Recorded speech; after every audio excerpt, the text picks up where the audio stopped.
Gima kama chako bedi ne chako timore e oganda wa. Uke gwenge Masoni nyakora mogya ni nyithindo ariyo thoe masira mar mach kar chiro ma Manyatta mantiere Rogoro e kaunti ma Embu. Nyithindo go ma johigni 2 kod 4 ne mach omuoche odgi seche mag otieno ma piny orugo kawuono kendo wang'ogi.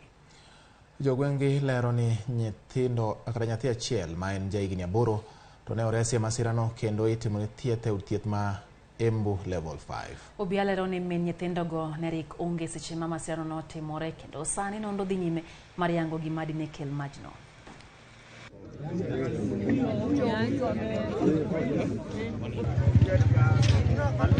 Mimi nikakimbia. Hiyo moto ilikuwa imeshika nyumba ya kwanza, alafu ikaanza kushika hiyo ingine yote laini ya kwanza. Sisi tukachukua mandoo na nini na maji tukaomba kwa neighbor, tukaanza kumwaga huyo maji na mpira tukachukua huko kwa Ndogo petrol station, na tumekasirika sana. Kama hiyo gari ilikuwa town Embu, ni dakika ngapi kufika hapa? Kuna kusema ukweli, lakini tunatoa kupea pole zangu mwenyewe, sa familia yangu na sa Embu County na sa gavana wetu, kwa sababu hii janga ni kubwa na tunataka kuombea wale watu ambao wameathirika. Mungu awe na wao na tutawasimama na wao wakati mgumu. Piny Kenya okalo kiewo ma oketi gi riwruog piny mangima marango